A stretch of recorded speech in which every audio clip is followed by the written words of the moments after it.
All right, welcome back, dear viewers. This is part three of my Marvel versus Heroic matchup for Supers games. We're going to be talking about feats, intensities, and game general gameplay. I was going to go into combat, but that's a little more involved, and I don't want to turn this into like a 45-minute, 1 hour video. But before we get into that, this is what I do. I play games. I record myself playing those games, and then I talk about them. I got nothing against a flip through review, but I do think you don't get enough. I don't really care how well the quality of the paper is. I want to know: is it fun?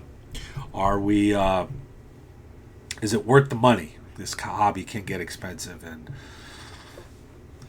hate to see you waste your money on something that's not good, or at least mediocre, all because of some fancy dancy art or something. So let's get into it. All right, feats and gameplay. When you hear feats, you're probably thinking, "Oh, cool! This thing I can like purchase on a one-for-one point-buy basis that gives my character a +1 to use crossbows and negate range penalties." It's not how feats work in either of these games. That's not what feats are. Feats are it's an acronym for function of extraordinary ability or talent. And this is the primary game mechanic for both of these games. You are going to make feat rolls, feat checks, however you want to. You're just going to engage in a feat, right? In Marvel, it's pretty straightforward. You determine the rank or the ability, power, or talent that you're using. Roll a d100, and then cross-reference that to the corresponding column on the universal table. Usually a colored result means success, and then there's the results. White is a miss, green is a normal success, yellow is greater, red is a critical success.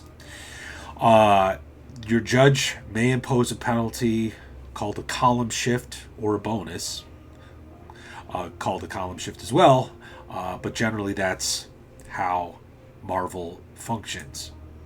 Heroic's a little more complicated, but I think it's a little more realistic. So like Marvel, you determine the rank of the ability, power, or talent that you're using. Then you determine the difficulty of the feat by rank. That's if you're lifting something heavy, that's going to have a rank to it. And then you'll compare the two, and the difference between the two will determine which column on the universal table you are rolling under. You roll your D100, cross-reference, and then you check what color results you got. And Heroic adds a blue for a critical failure. One of the main reasons for the difference is in combat. Aunt May, with a fighting of feeble, which is like the lowest, tries to punch Daredevil with a fighting of incredible. She'll have basically the same chance that she tries to punch a common thug with a fighting of typical. Heroic takes those extreme differences into account. Marvel, I mean, there's an argument to be made it tries to, but I think Heroic does a better job of this.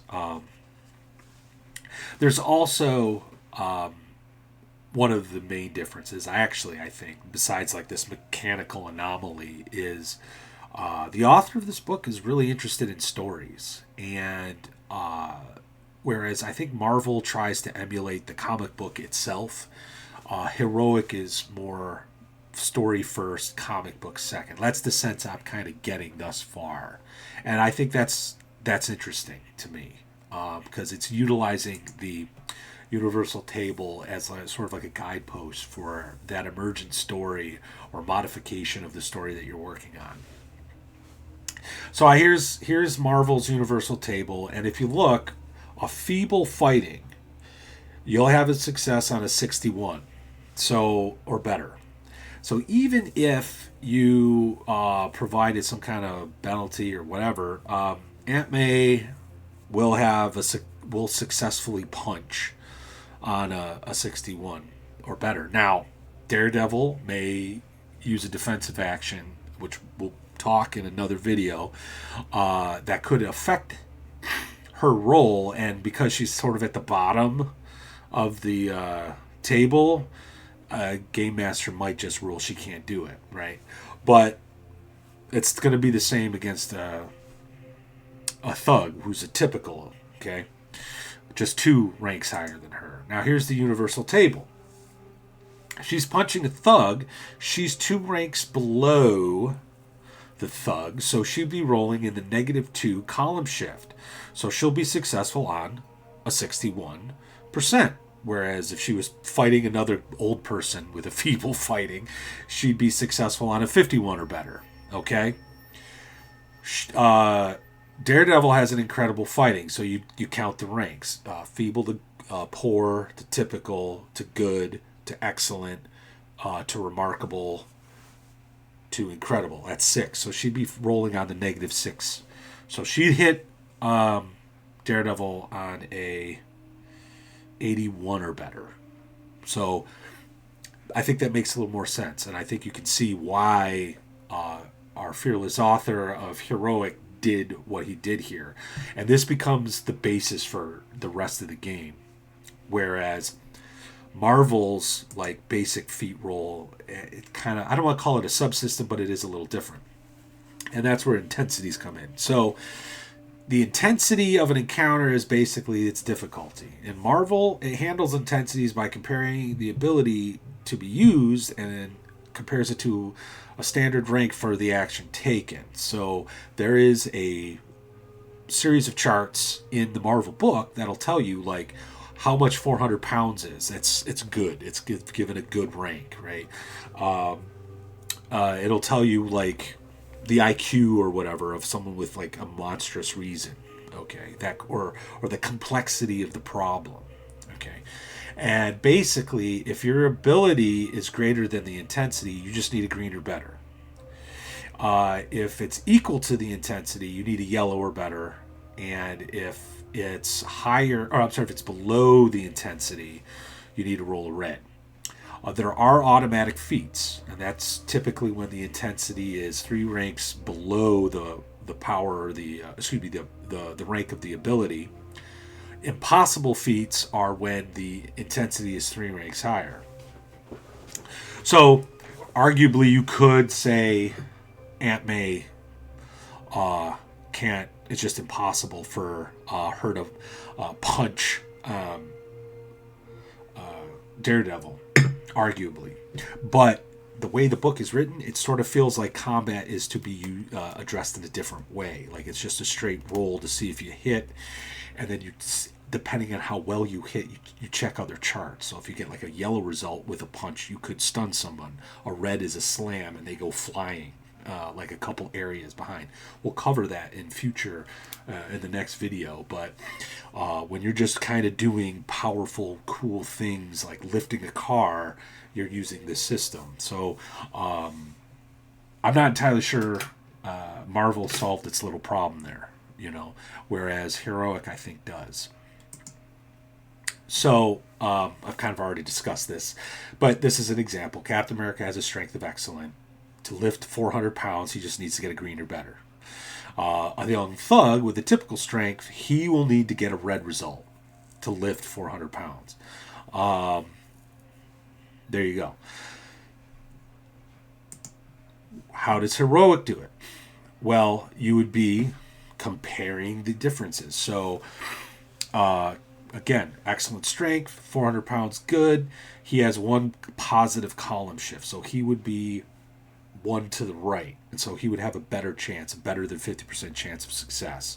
Where the thug would be 1 column shift weaker, so he would probably only have a 33, roughly 33% chance, because he'll need like a 61% or higher, I think, or maybe it's 55%, something like that. But he's going to have a slightly lower chance. And what's interesting is, depending on how you roll, the color shift is not. The colors on the roll are no longer tied to the success. It's just about whether it's a greater success or not. So all of a sudden, the column shift, or excuse me, the universal table becomes a storytelling device. And this is one of the nice little subtle features of heroic. So in the very first session of the row, Dr. Alchemy, my character, injected himself with his strength, his body modification stuff, and I gave him an excellent strength. And we looked up what a Model T weighs. It's about a ton. And I can't remember. That's probably like excellent or remarkable. So I was probably 1 column shift, maybe 2 column shift down. So I was at like a negative. But I got lucky. I rolled a red. So I pushed this this Model T. And that cued Gary, our judge, to kind of tell a cool story. Like I just flipped it on its side and I blocked the rest of the street so these other gangsters who were driving on the street couldn't get there. It made for a really cool moment in the game. Whereas if it was Marvel, all I would have done was just push the car and maybe do whatever. So, and if I didn't roll that red, I wouldn't have been successful. Whereas I could have been successful even with a green result, just not as cool of a success, if that makes any sense. So, yeah. So, putting it all together, what kind of feats are you dealing with here? They're basically the same, both games. It's just heroic collapses them down into basic categories. So you have basic actions, which are just about everything else, powers, and when you roll for resources. Marvel is a little more explicit, breaks it up. So you have your ability checks when you're using just the FASERIP, power feats when you're using your fire control, your invisibility, your metamorphosis, your magic, whatever. Popularity feats for social interaction. That's what the popularity score's for. And then resource, buying stuff, just like heroic. Heroic basically takes talents, popularity, power, and ability and just matches it up and says that you're doing a basic feat. Because it's all the same mechanic, basically. I would note, talents do not have ranks. If you have a talent in something, it modifies an ability by 1 or 2 column shifts. So Dr. Alchemy is a geneticist. So whenever I do any genetic type stuff, I get a +1 to my reason. So my reason goes from incredible to amazing. That's my character's superpower. The way I look at it is like he's like one of the smartest guys on the planet. But yeah, that's kind of how talents work. Where powers and abilities will have ranks, is kind of discussed in the prior video in character generation. So,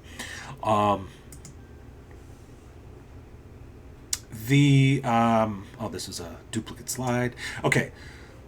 Social interactions, though, I did want to bring this up because they do function very differently between the 2 games. Again, heroic is really focused on storytelling, character development, and a lot of heavy role play, where Marvel is a little more old school. TSR, we're just trying to emulate a genre and have some fun here.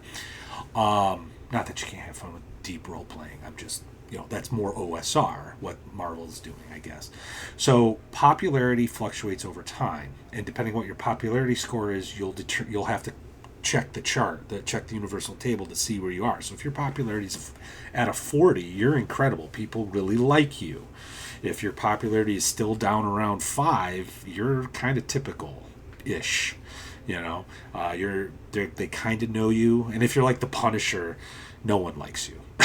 Because you're too violent or something, right? But then you would roll, and again, depending on the status, the attitude of the individual or group of individuals you're confronting, you have to roll a certain color to be successful. Heroic is a lot more complex and deep. You have to set a goal. You basically announce to the judge, this is what I'd like to do. And then the judge is going to ask you, how do you do it? And this is where the FASERIP, the expanded FASERIP with the D dynamic comes into play. You can appeal to emotions, in which case you use intuition. You can command using psyche, that's just force of will. Or you can charm with dynamic. I think I tried to use reason in the second session of the row to try to like logically persuade. I probably should have put that up here, but yeah, and then so you determine what ability you're using.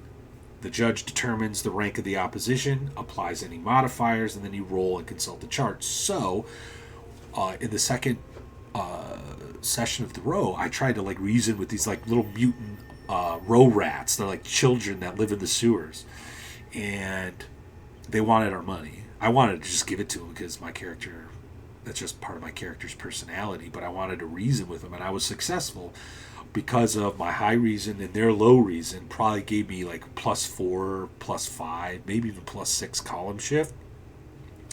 But they were hostile, so that would have brought them down, I want to say, by 4 shifts. So overall, I had a +2, I think it was what it ended up being, and I rolled.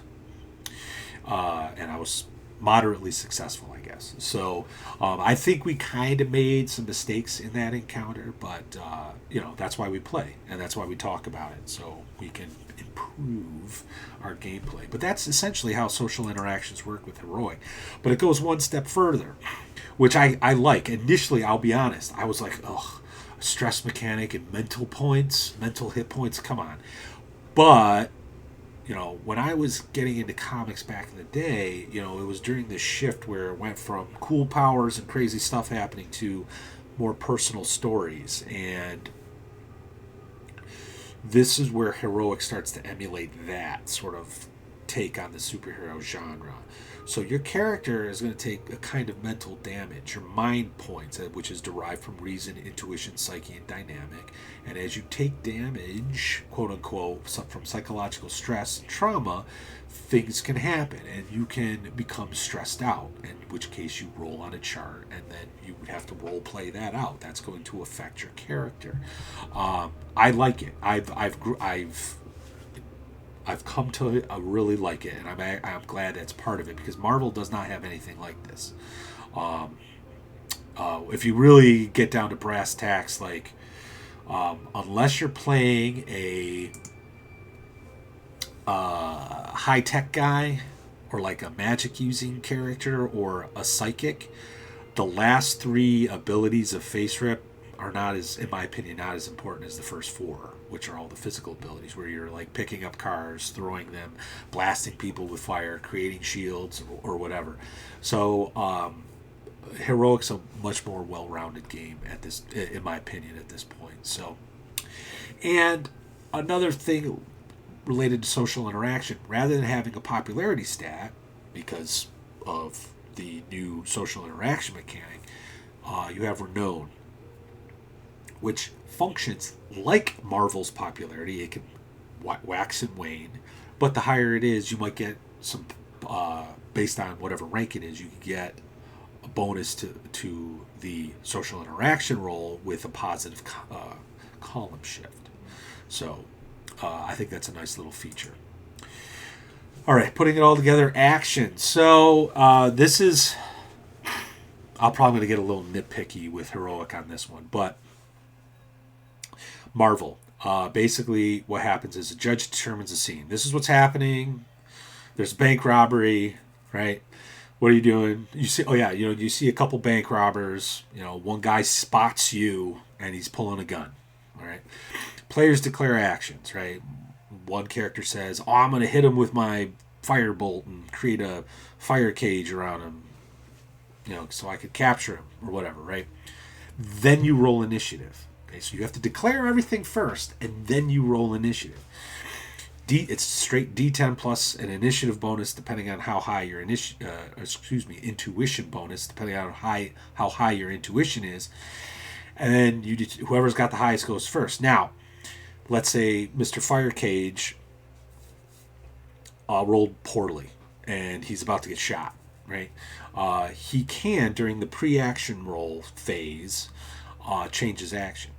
He could say, well, instead of casting, using the fire cage ability, I'm going to sacrifice my standard action to get a double movement and get the heck out of here, right? On top of a dodge, right? He can do that, but then he suffers a -2 column shift penalty because he's changed his action.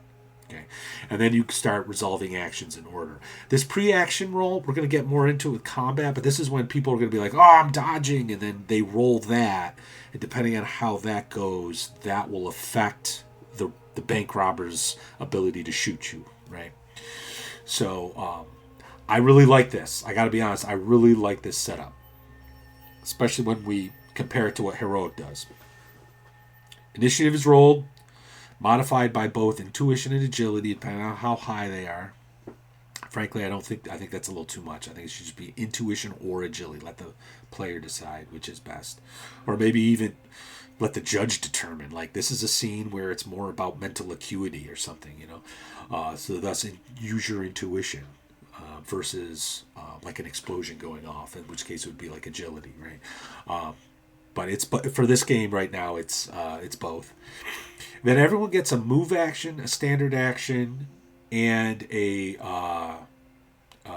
reaction. Okay, standard actions and reactions can be sacrificed for a move action. If you've played like Free League games, this is going to sound familiar. And reactions are used for defensive stuff. Got nothing against this per se. It's pretty standard. I see it in a lot of different games. 5th edition involved has something like this. A lot of the modern editions of D&D have this. Got nothing against it per se. However, I do think Marvel's action economy feels more like the panels of a comic book. You see, like in the top left corner, Fire Cage. We'll call him Fire Cage. Fire Cage bubble, thought bubble. Oh, I will use my Fire Cage ability to capture him and give him to the police. Oh no, he's shooting at me. I'm gonna dodge, and it's like this panel. I sort of feel like that action economy actually emulates the comic book a little bit better than the sort of standard storytelling with that action economy that Heroic's doing. So yeah, I know I've been praising Heroic. Well, there you go. I just criticized it. So let's talk about Karma and Advancement. Karma works essentially the same in both games. As you do good things, as you complete tasks, win fights, you get points. And you can spend those points to enhance your rolls. You could say, hey, but you have to call it before you roll. You have to say, I want to get a red result, and then you roll your D100. If you rolled a 1, that means you got to spend 99 or whatever it would be to get to a red result. Or you could just say, hey, I just want to make sure I get a success, and in which case it would be whatever you need to get to a green, right? You can lose karma for doing bad things. Punisher doesn't have a whole lot of karma because he likes to kill people, right? Sometimes I've seen in various versions, Wolverine's karma is all over the place, Here's where they differ. The two games differ, though. Marvel, to improve your character, let's say you want to make let's say we want Mr. Fire Cage to improve his Fire Cage ability. Well, he's going to have to spend karma to do that. And it's kind of a criticism of the game. It's like, well, we have this mechanic that allows us to like do awesome stuff, but if we want to get better, we can't spend it. And you can use karma to pick up talents, increase your powers, maybe even get a new power, especially if you're like a mutant, or something, increase your reputation, or your resources, and I think you can use it to increase your popularity too. So, yeah, I remember not liking that back in the day. Heroic bifurcates that, and you get an advancement award, and it's very simple. You get a couple points here and there, depending on what you do, how you do it, completion of tasks, that sort of thing, and then you spend the points pursuant to a formula to get new talents, get new powers, so on and so forth. I like that a lot better, and it makes karma a lot more fun to use. I forgot to talk a little bit about karma pools, but you know what? I think I'll save that for combat, because that's when karma pools kind of get really interesting. And basically, karma pools is when you have your team of heroes contribute to a pool of karma that they can all use. But that is it. So yeah, thanks for coming by and listening to this. This is a really interesting analysis. I might do more analysis like these, compare and contrast. But I hope you liked it. Hope you enjoyed it.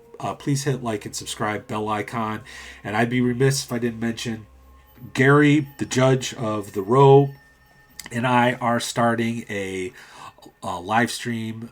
Premieres January 17th of 2025. So if you're seeing this later, oh well. But it's Friday nights, 10 Central, 11 Eastern, about an hour and a half ish. We're not planning on going for hours, but like a late night show. We're calling it the Second Watch. So hope to see you there. We're going to talk all things RPG, and please join the conversation. But until then, dear viewers, I'll catch you around.